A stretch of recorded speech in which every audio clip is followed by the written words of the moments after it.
What's going on, JCLP Nation? Sounds dramatic, doesn't it? You don't even know what nation is. Here's the problem with you not being a sports fan. Oh, is that a sports thing? I hear it all the time. So there'd be the Raider Nation. There's all these nations, and that would Broadway Nation. Yeah, totally. That's Wicked Nation. Yeah. It's mainly Cats. It's the hardcore fan base. So there's like fans, but there's casual fans, and then you got your hardcore fan base. And so I think that there's a JCLP Nation. Now, there only may be 12 of them, but I'm just telling you right now, we've got a Jesus Culture Leadership Podcast Nation. The 53 are coming back strong. I had a guy First of all, it's 52. Somebody actually came and said 53. Yeah, totally. Well, I had a guy say, hey, I saw you guys started a podcast. Like, good luck. I was like, oh, that's so sad. What happens. I'm telling you, what's funny is, man, I mean, you take 3 years off and it just... There's a whole new generation that comes up that has no idea. It's interesting talking about you have no idea about sports and the concept of Raider Nation or different nations. But I would say that as a theater mom, you are experiencing very similar to sports parents. The only difference is there's not an actual winner and a loser. Okay, well, there is. But I'm saying you don't have to go home with your kid who's a loser or a winner. Yeah, you do, because it's called an audition. He didn't make it. Okay. So there you go. It's an individual sport. The only thing it is pretty intense. It is. I can't scream at things, but there is I'll tell you a funny story. But for those of you who've been listening or have been following along for the last decade, I've known you, Banning, for a long time. Following along, people are just on the edge of their seat going, what's going on with your life? Absolutely. That's a whole nother podcast about how interested we are in other people's lives. But keep going. No, it's true. I met you guys when your kids were young, and so I've had a front row seat to you guys raising your kids. I was nanny for a while on the road, but I'd watch you guys. You were sports parents. You were, because your kids are all adults now, but you were like basketball mom and dad and soccer mom and dad. And Derek and I, who grew up in the arts, just thought it was so funny watching. Saying that, we grew up in the arts. We'd come to games and just watching you scream at your kid, like 12-year-olds. And I just thought it was the silliest thing. And I didn't understand it. How much do you want to do it in the middle of a play right now? And now here I am. I understand. Although my son did say, because he just went to Wicked in San Francisco, he surprised his girlfriend. It's a phenomenal story about he legitimately surprised her. I love how much you love that story. It's such a proud dad. You love the kind of boyfriend he is. He pulled it off. But anyways, he said, Dad, he's never been to a Broadway musical. He goes, Dad, they were like cheering after every song. Yeah. And then he said he goes, they did one song. Defying Gravity. Okay. And the fact that you don't even know. Now I know the disdain you feel. And I'm like. Defying Gravity. He said when she was done singing it, he said it was the loudest eruption of cheering. This is a sports kid. Yeah. He's heard. It was just 30 seconds of deafening. So it's amazing. There's some similarities. But now I get you guys during tournaments, or like we have a show these last 2 weeks, and we're there every night from 4 to 9 p.m.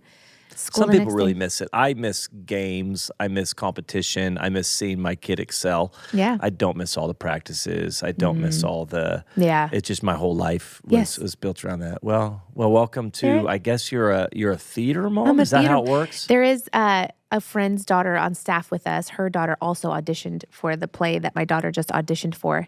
So it was their first audition. I showed them the ropes, but she took a video of me watching Lucy audition. I am so shocked. Were you doing it with her? No, I am. I am on the edge of my seat. You can see my hands are gripping my knees. Yeah, I am white knuckle gripping my knees, and I had no idea my body was doing that. She was laughing at me. So here's what we know: you either raise winners or you raise losers. No, come on, there are no small parts, only small actors. That's not true. There are small parts for the losers. This is a leadership podcast. We don't believe anything we just said right there, but it is great to have you. Whether you're a theater parent, whether you're a football dad, a sports parent, whatever it may be, it's great to have you with us. There's so much to talk about. The last podcast, CJ and I co-hosted. It's fantastic. Such a great conversation, and we've got some good good ones coming up.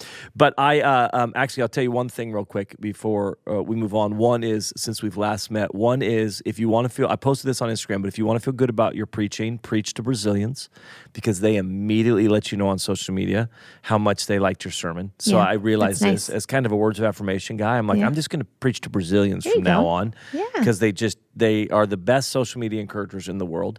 So happy for you. The second thing is I'm wearing glasses today. Here's why, is I watch American Pickers, so I love the show American Pickers. Did you know that he died? I know he passed away, but I love the show American Pickers. Mike and Frank are like my friends. I love that they go and find rusty gold and hidden treasures, and they were. I just R.I.P. I feel like you need a moment. No, I'm not gonna take a moment more on the podcast. But I love it. But I've always thought, man, it'd be so fun. But I don't really. So, anyways, we had a chance. CJ's parents lived in the home that her dad was born in, so like they've been there for almost 80. Almost 80 years. This house has been, maybe 80, maybe more than that. This house, this 5 acres. It's 2 homes and 3 garages and a barn and all this stuff.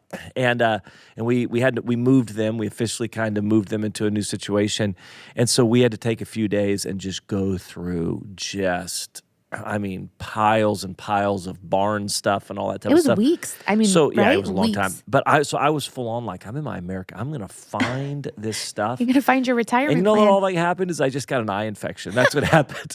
I just came out of it. And like the doctor's like, yeah, that's old dust. You got old dust up in your contact or whatever else it was. And I thought, dude, I finally had my dream of that American like a gas Pickers station moment. Sign Found them, worth, yeah, for sure. Are they worth any money? Yeah, I don't know. We're looking.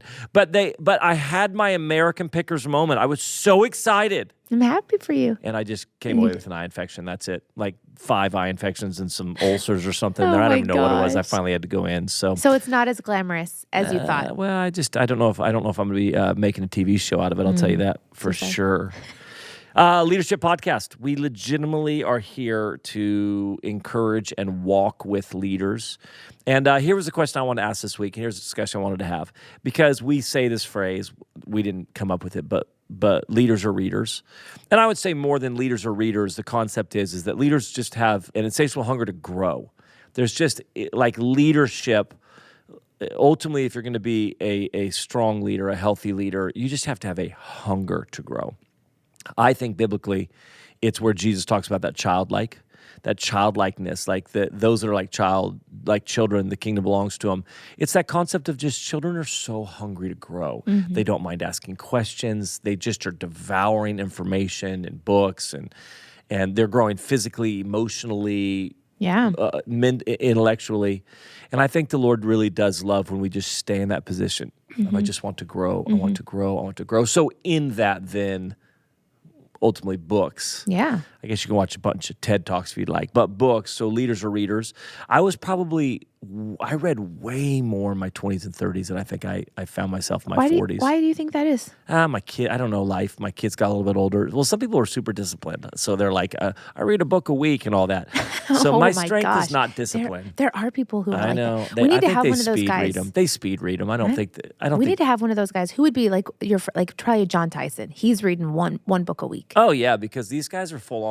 You'll talk to them. They're like, well, they'll quote some study or they'll quote some theologian or some book or something somewhere. So I read just enough to be able to have a conversation. Just enough to be qualified as a leader? I read so many books early on, and then I didn't I tapered off a little bit. Some of it's life. Some of it you get way more responsibility or your kids, whatever else it is. You just don't quite have the bandwidth. But still reading. So here's what I want to know right now. I know that you read quite a bit right now. I do. Somehow. I probably read less right now, but I'm still reading. I find I'm more disciplined. I find ways. You're more disciplined in what? Than I am? Than you. Yeah. I didn't want to say it, I didn't want to I honor you. Welcome to the Enneagram 1 versus the Enneagram 3. I'm not I'm not here to play fingers. God just see, this is what disciplined people believe. No, we're disciplined because we work hard at being disciplined, rather than just like it's just how I'm wired. It is how I'm wired. It's just how I'm wired. That's how it works. It is amazing how much to be able to tap into your strength, but also recognize like there is just a whole just a natural kind of side. I just listened to a whole thing about IQ. Just shatter anybody. I know there are people out there who love those apps. Like this will increase your IQ, or there's people who are big on increasing IQ. You can't. Isn't that interesting? It's like the science has come out now. You just have it. IQ is God-given. Judah Smith, actually, somebody asked him, I saw an interview with him one time, who Judah obviously is a world-class communicator, Probably speaker, a reader, preacher. speed reader. And somebody actually asked him, like, hey, tell us, how'd you grow or whatever in preaching? And I'm going to paraphrase all this, but he in essence just said, hey, I'm just good at it.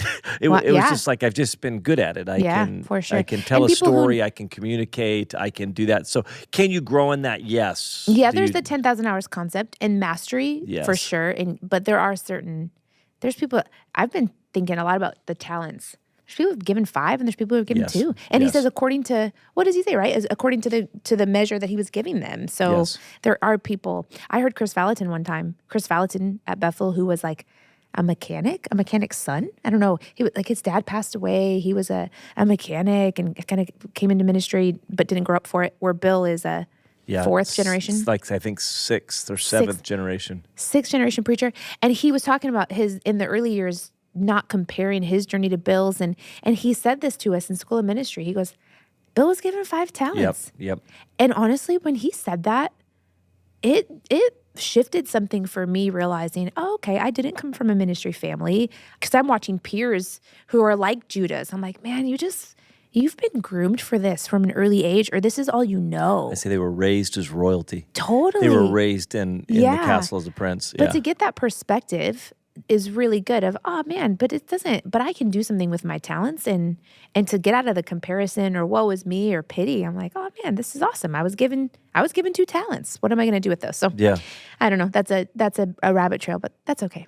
That's what we do on the Jesus Coach Leadership Podcast. So here's the question then. What books are you reading? Yes. You have quite a few. You brought a stack of them.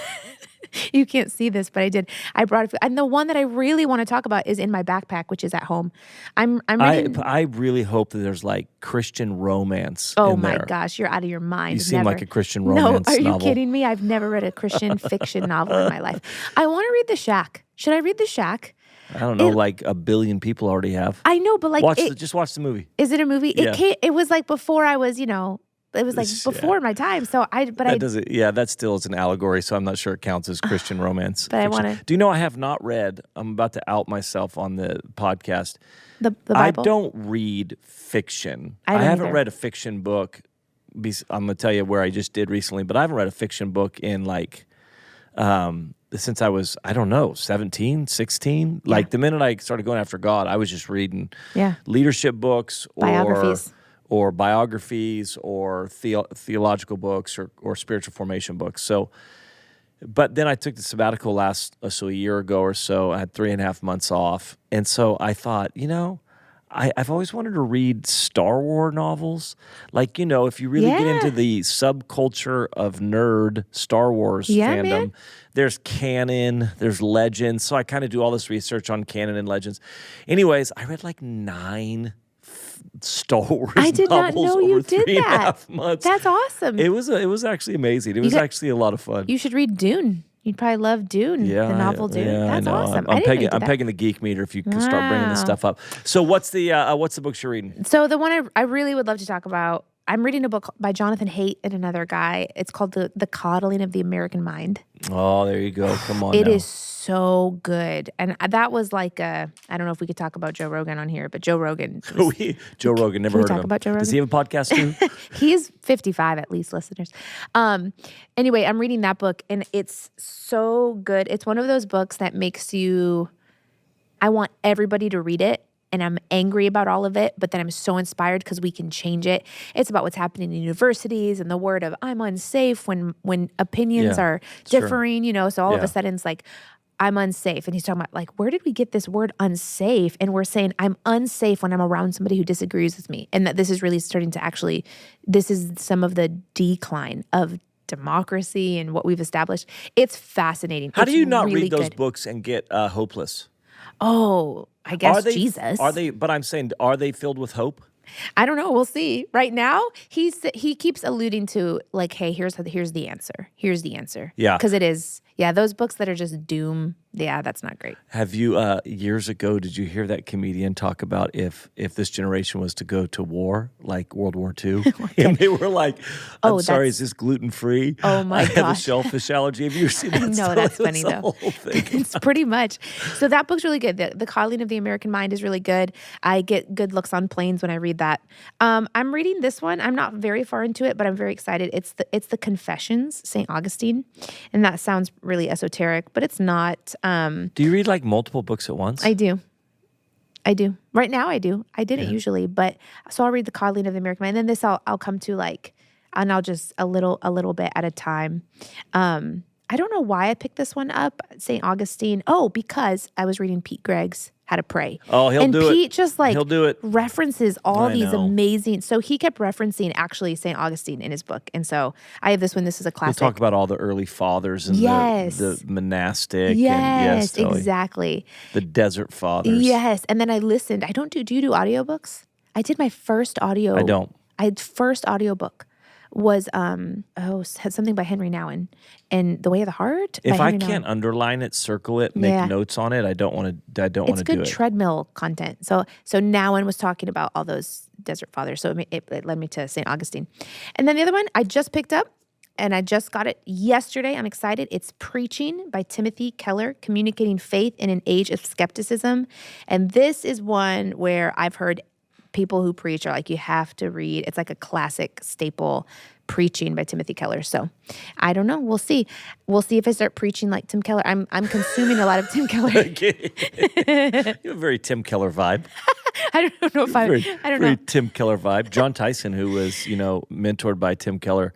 When I'm with John Tyson, I just feel like I may be the dumbest person alive. This is what I feel. Every time I'm with John, I'm like, I'm a dummy. I'm just a dummy. I don't know what I'm doing preaching. I'm like, hey guys, and so he does have that so effect. He's just so strong. I remember preaching his church. I was preaching his church, and I preached a message on Church like of the City. I'm like telling stories about cats and poop and like getting the whole time I'm like, dude, I need to come with like 10 quotes from authors, and like it was literally, I felt so out of place. And John's a friend, and I love John, and I love his church. But I committed, next time I preach here, I'm coming with like 10 different quotes from books that I didn't even read, but you don't know that I didn't read them. You weren't invited. Yeah, was it? I think I invited myself back or something. Funny. Like, I don't know what it was. John Tyson was the last podcast we did. But he said that Tim Keller makes him sound like a kindergartner. Oh, that's what he tells me. I was like, dude, every time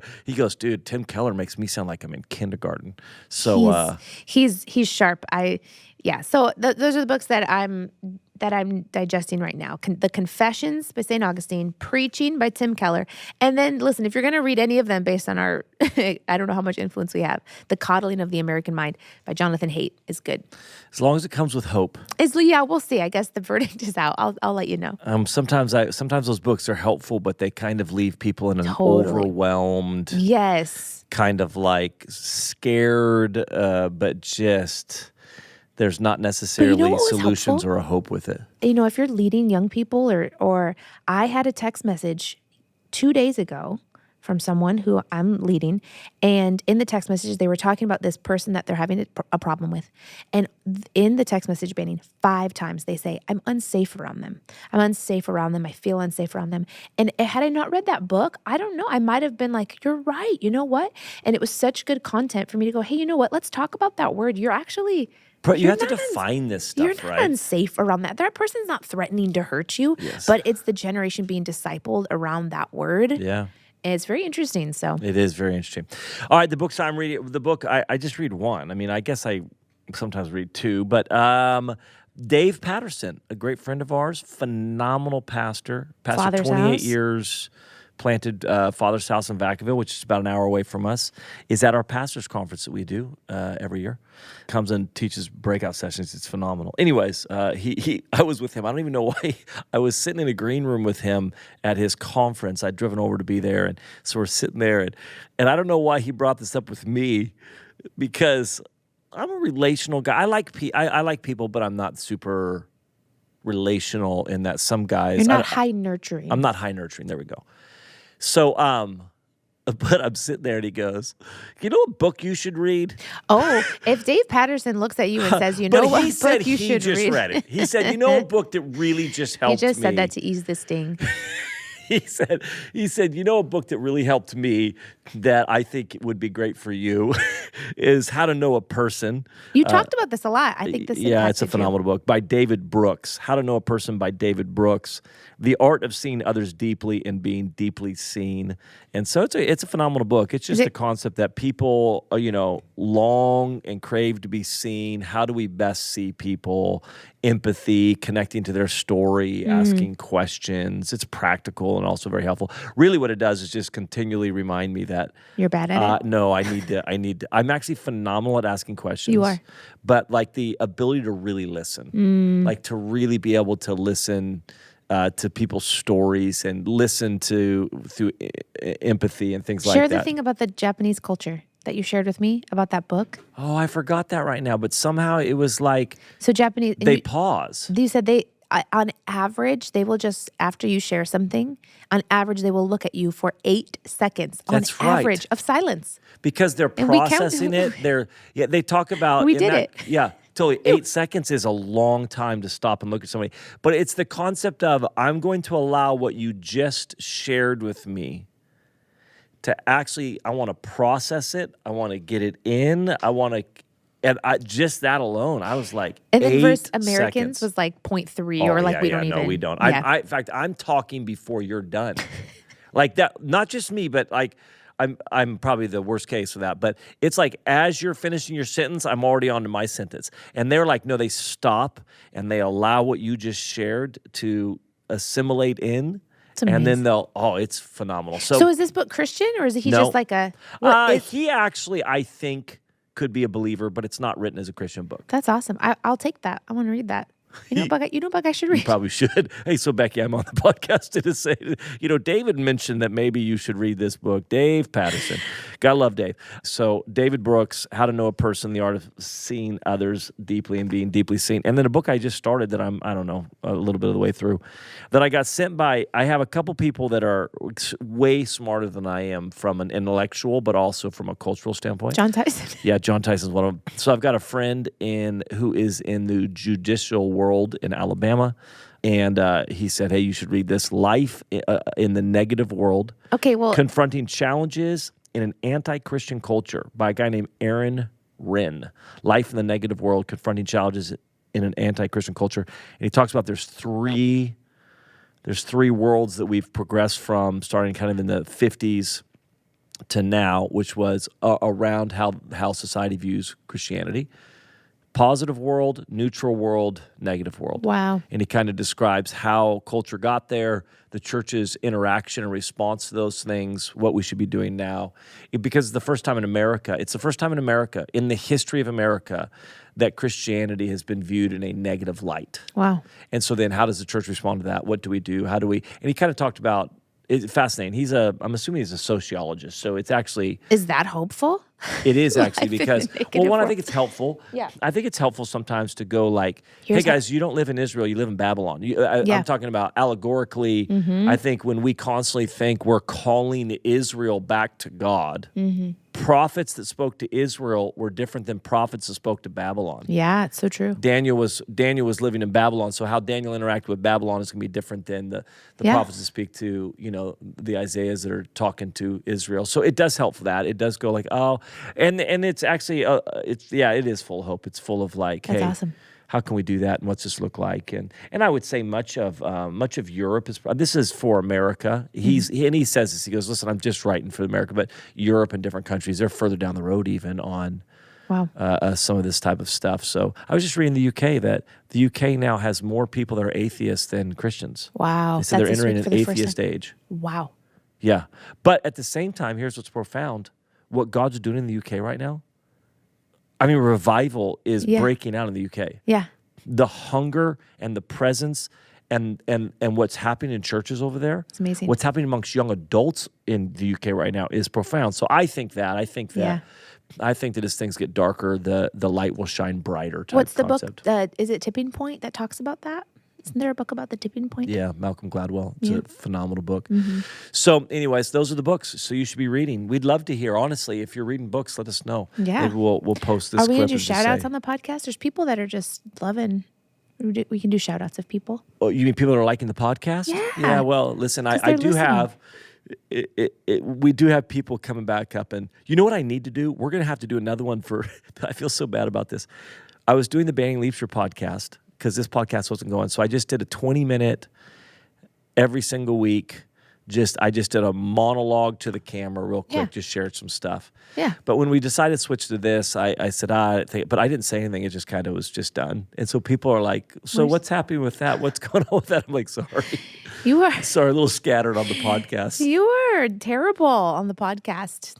You're a bad podcast. Have you not listened to the Pastor's podcast? Because it's pretty phenomenal. Yeah. Would you say terrible? We just recorded season 7. It's the best conversations we've had yet, man. Season 7 was so strong. We say that every season. Just gets better. I know, it was incredible. So, all right, let us know the books you're reading. Get books, read. How will they let us know? Online. Okay, message us. Comment. We'll post something in comment or something. That's what I think. This is the clip we'll show, and we're going to comment. We'll see how it goes. One more thing before we close. It was fascinating to me, actually. We were talking on the podcast. I think it was to Pete Hughes. And I actually am I really want to challenge leaders to read. Go read. Read old books, too. Don't just read new books. Go back and read.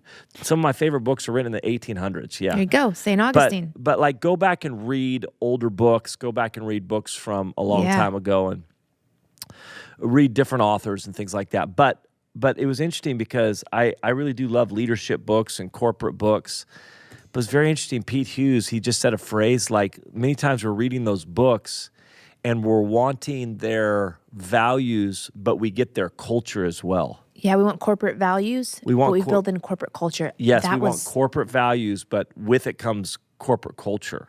It's very interesting. Like, how do we read books that are built for the secular world, whether it's leadership books, corporate books, business books? Yeah. How do we do that, but not actually allow that culture to become our culture? Because we're not called to build a corporate culture, even though they are effective, efficient, can move the ball forward, can execute vision, can sell a product.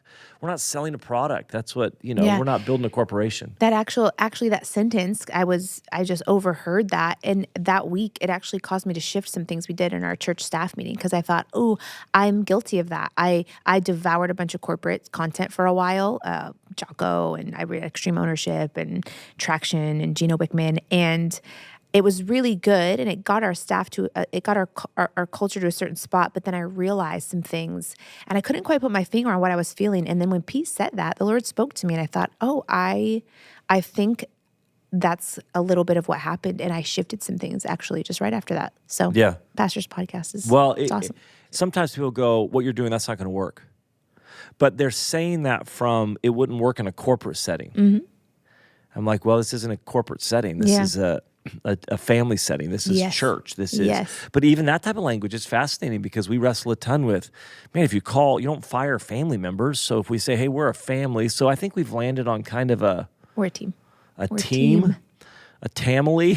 we had some like words we mixed. It's kind of a family team because you can you'll still be part of the family. You just won't be on the team type deal. Like you're still part of our family. Yeah. In order to be on the team, you do have to perform. There's requirements. You do have to actually do your responsibility and do it well. Yeah. So it's very interesting, but so much wrestling around because even I'm like, well, we're not just a corporate world. We don't operate like that. We're not just looking for the next best person and you're up, you're fired. But we know so many churches that are modeled that way. Yeah, it's actually a little bit it's a little bit stunning. Their turnover is crazy, the performance reviews so it's how do you blend those things but not adopt a corporate culture in the church? Is that even right? That's a whole nother, we could talk about that. All right, we'll have to have that podcast. So, well, thanks for joining us, guys. Always good to have you.